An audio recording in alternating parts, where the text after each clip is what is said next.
ये दोनों बाप बेटा ट्रैफिक जाम में फंसी कार में बैठे आपस में ही बहस कर रहे थे, तो अचानक ही उनके सामने वाली वैन से धमाके वाले अंदाज में दरवाजा तोड़कर कोई उनकी कार पे हमला कर देता है। ये जो कार से निकले थे डर कर वापस कार में बैठ जाती है। हमला करने वाला कोई इंसान है या जानवर समझ नहीं आ रही। पाँव उसके किसी जानवर जैसे और उसके एक हाथ की जगह पैर था। पुलिस इस अजीब सी क्रिएचर को पकड़ कर ले जाती है और हमें पता चला है कि इस शहर में किसी बीमारी की वजह से इंसान जानवरों की शक्ल लेने लगी है। गवर्नमेंट इस बीमारी का इलाज ढूंढने में लगी है। फ्रेंड्स की जिसे हमने गाड़ी में देखा था, उसकी वाइफ भी इसी बीमारी का शिकार थी जिसे हॉस्पिटल में एडमिट किया गया था। फ्रेंड्स क्यू चाहता था कि वो अपनी वाइफ का खुद ख्याल रखे, पर उसकी बिगड़ी कंडीशन की वजह से डॉक्टर उसे हॉस्पिटल में ही रहने का मशवरा देते हैं। वो उससे जब मिलने जाता है तो हमें उसकी शक्ल दिखाई जाती है जो बिल्कुल किसी जानवर से मिल रही थी। फ्रेंड्स क्यू अपने बेटी को भी जब उसकी मॉम से मिलने का कहता है तो वो जवाब देता है कि क्या करूंगा मैं उनसे मिलकर, अब तो वो मेरी बात भी नहीं समझ पाती। फ्रेंड्स क्यू कहता है अरे वो तो तुम्हें देख के ही खुश हो जाएगी,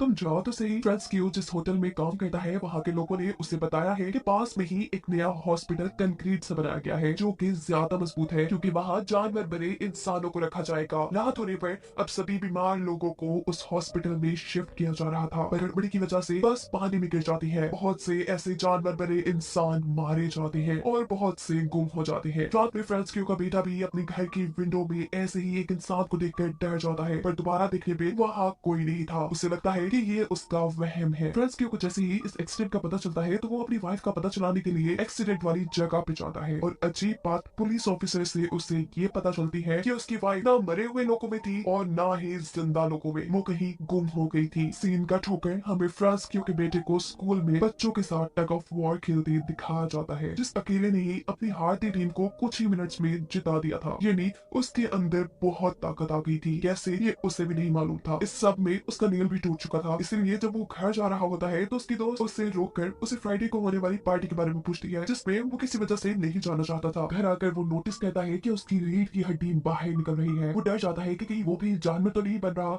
इस डर में वो जोर जोर से नहाने लग जाता है, लेकिन ये कोई महल थोड़ी ना थी जो उतर जाती। यही दूसरी तरफ फ्रैंकियो को सुपर मॉल में वही पुलिस ऑफिसर मिलती है जिससे उसे अपनी वाइफ के गुमने का पता चला था, जो इस वक्त भी यही कहती है कि आपकी वाइफ कहाँ पे कुछ पता नहीं चला, मरे लोगों की लिस्ट में उनका नाम नहीं है और जो लोग जिंदा बची है उनका हम अच्छे से ख्याल रख रहे हैं। इन्हीं बातों के दौरान अचानक मॉल में कोई जोर से चिल्लाता है। अफरा तफरी में जब सारे इकट्ठी होती है तो वो आदमी कहता है कि मैंने यहाँ पर एक अजीब इंसान को देखा। सभी वहाँ से साइड पे हो जाती है, जबकि फ्रैंकियो उस अजीब इंसान को देखने के लिए आगे बढ़ता है क्योंकि उसे लग रहा था कि शायद उसकी वाइफ यहाँ होगी। लेकिन यहाँ पर तो एक ऑक्टोपस के जैसा दिखने वाला इंसान था जो फ्रैंकियो के साथ पुलिस ऑफिसर को देखकर यहाँ से भागने की कोशिश में था। उसने अपने हाथ में आई कई चीजों को ऑफिसर की तरफ फेंका था, लेकिन ऑफिसर भी काफी तेज थी और उन्होंने इस इंसान को पकड़ ही लिया था। उसके पकड़े जाने के बाद फ्रैंकियो को यहाँ पर एक छोटी लड़की भी दिखती है जो बिल्कुल एक बर्ड बन चुकी थी। मॉल से बाहर आने पर पुलिस ऑफिसर फ्रैंकियो से पूछती है कि आपने इतना सारा सामान किसके लिए खरीदा है। फ्रैंकियो बातें बनाते हुए कहता है कि कुछ नहीं, मैं सर ट्रैफिक पे जा रहा हूँ, इस सामान की मुझे उस वक्त जरूरत पड़ेगी। हालांकि ये सामान उसने अपनी वाइफ को ढूंढने के लिए खरीदा था। उसे लगता था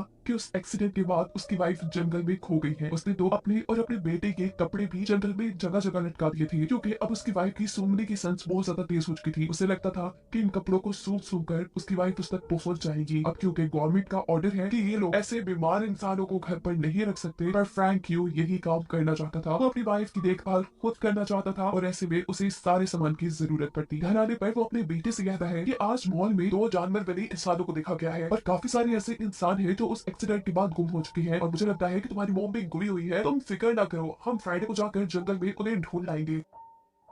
लेकिन अब तो फ्रैंकियो का बेटा फ्राइडे को एक पार्टी में जाने जा रहा था, क्योंकि आज उसे एक लड़की ने जो इस पार्टी में इनवाइट कर लिया था। फ्रैंकियो भी ना चाहते हुए उसे पार्टी में जाने की इजाजत देते हुए ये कहता है कि याद रखना 8 बजे से पहले तुम्हें घर आना है। इस पार्टी में सभी काफी मजे कर रहे थे और यहाँ अचानक ही फ्रैंकियो के बेटे को चक्कर आ जाते हैं। एक लड़की जो उसकी खराब हालत देखकर उसे टैबलेट देती है तो वो उस टैबलेट को खाने के बजाय किसी कुत्ते की तरह चाट लेता है, जिसके बाद वो बिना डरे जंगल में चला जाता है। सुबह जब उसकी आंख खुलती है तो वो जंगल में ही था। उसे ऐसे लग रहा था कि जैसे उसके गले में कुछ फंसा हुआ है। वो फौरन अपने घर आता है। उसके होंठ काफी ज्यादा बदल चुकी थी, साथ ही उसका रंग भी बदल चुका था। उसके डैड जब उसे देखने के लिए उसके बाथरूम में आती है तो वो जल्दी से बाथरूम का दरवाजा बंद कर लेता है और अपने गले में हाथ डालकर कुछ निकालता है जो कि एक पंख था। ये लड़का अब समझ चुका था कि वो भी एक जानवर में बदलने लगा है। अब वो अपने डैड के साथ अपने डॉग को लेकर जंगल में अपनी मॉम को ढूंढने के लिए निकल पड़ता है। फ्रैंकियो का बेटा जोर जोर से यहाँ अपनी माँ को आवाजें दे रहा था, लेकिन जब उन्हें कोई नहीं मिलता तो थक हार कर ये लोग यही सो जाते हैं। आधी रात में इनका डॉग अचानक जोर जोर से भौंकने लगा था और वो एक दरख्त के पास आता है जहाँ ऊपर एक बंदर बना हुआ इंसान। उसे जब ये लोग चेक करने के लिए जाती है तो अचानक ही फ्रैंकियो के बेटे के ऊपर एक ईगल बना हुआ इंसान हमला कर देता है। इससे पहले कि वो फ्रैंकियो के बेटे को मार देता, उसके होंठ देखकर वो समझ जाता है कि फ्रैंकियो का बेटा भी बिल्कुल उसी जैसा है, यानी जानवर में बदल रहा है और ये उसे नुकसान नहीं पहुंचाएगा। अलबत्ता इस ईगल बने इंसान ने फिर भी कुछ चोटें फ्रैंकियो के बेटे को पहुंचा दी थी, इसीलिए फ्रैंकियो अपने बेटे को हॉस्पिटल लेकर जाने लगता है। पर वो नहीं जाना चाहता था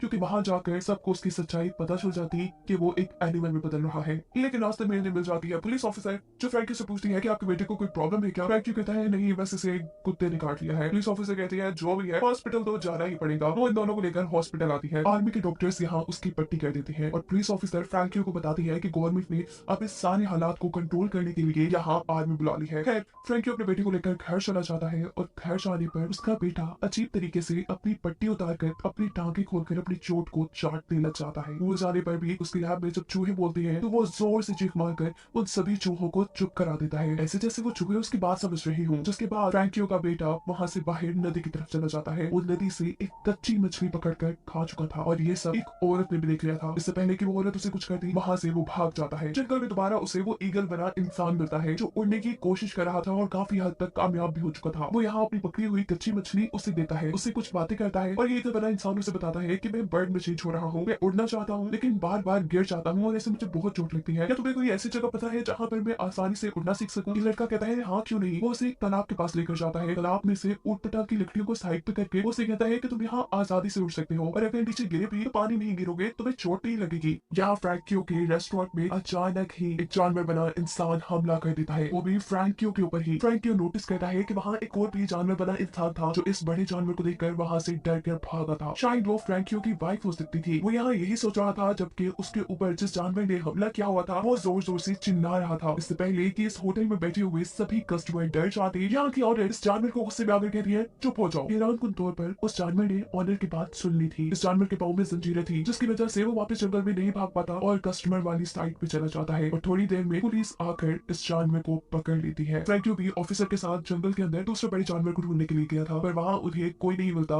लेकिन अपने बेटे की साइकिल मिल जाती है जिसे लेकर जब वो घर आता है और हाथ धोने के लिए सिंक में जाता है तो उसे सिंक के अंदर से कुछ नेल्स मिलते हैं। ये फ्रैंकियो के बेटे ने ही तोड़कर इसके अंदर फेंके थे। फ्रैंकियो समझ चुका था कि अब उसका बेटा जानवर में बदल रहा है। दिखाया जाता है कि क्लास में उसका एक टांग टूट कर गिर गया था जिसकी वजह से जब सब उसका मजाक उड़ाते हैं तो वो वहां से चला जाता है और पहुंचता है ईगल बने इंसान के पास। उससे बातें करता है, उसकी प्रैक्टिस देखता है और उसकी लगी चोटों पर पट्टियां करता है।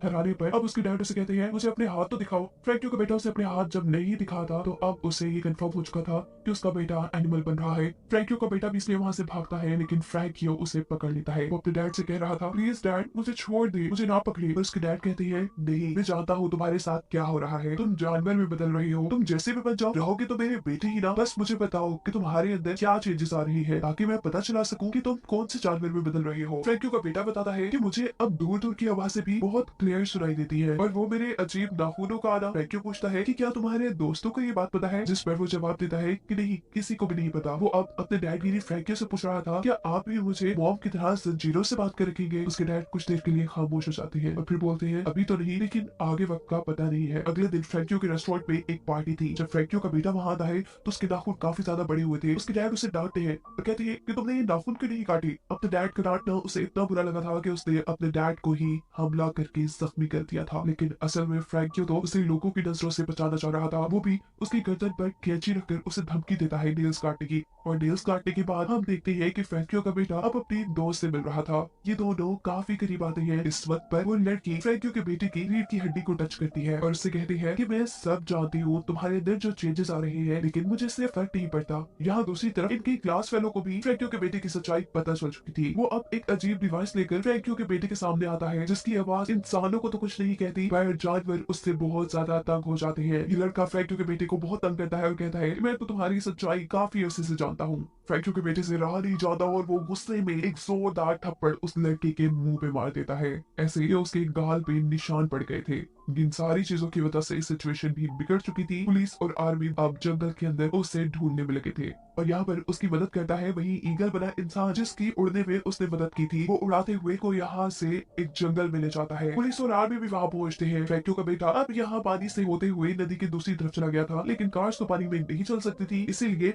आर्मी वाले उनके ऊपर शूट करते हैं और वो ईगल बना इंसान जो फ्रैंकियो के बेटे का दोस्त बन चुका था, इस हमले से वो मर जाता है। फ्रैंकियो का बेटा उसने इस जगह को जैसे अपना घर मान लिया था। वो यहाँ फल खाता है और नदी में नहाता है। जब वो बाहर निकलता है तो उसकी कमर पे अजीब से निशान थे, यानी उसकी बॉडी बहुत तेजी से बदल रही थी। फ्रैंकियो का बेटा अब चलते चलते जंगल के ऐसे हिस्से में पहुंचता है जहाँ बहुत से उसी जैसे जानवर बने इंसान थे और यही उसे उसकी मॉम भी मिलती है जिसने उसे स्मेल करके पहचाना था। वो इंसानों की तरह बोल तो नहीं पा रही थी, लेकिन अपने बेटे को बार बार एक गार के अंदर भेज रही थी, ऐसे जैसे कह रही हो कि ये तुम्हारे लिए सेफ जगह है। एमिल नोटिस करता है कि कुछ इंसान सांप में बदले थे, कुछ बंदर में एक सुअर बन गया था और एक बच्चा गिर गया। यहाँ सब बड़े शांति से रह रहे थे इससे पहले कि यहाँ मिलिट्री वाले स्मोक फायर करते। ऐसा करने से यहाँ हलचल मच जाती है। आर्मी वाले एक खास डिवाइस की मदद से यहाँ कुछ आवाजें निकालते हैं, ऐसी आवाजें जो जानवरों को काफी परेशान करती थी। ये आवाजें फ्रैंकियो के बेटे को भी काफी परेशान करती है और ऐसे वो भी मिलिट्री वालों के हाथों पकड़ा जाता है। लेकिन वो बच्ची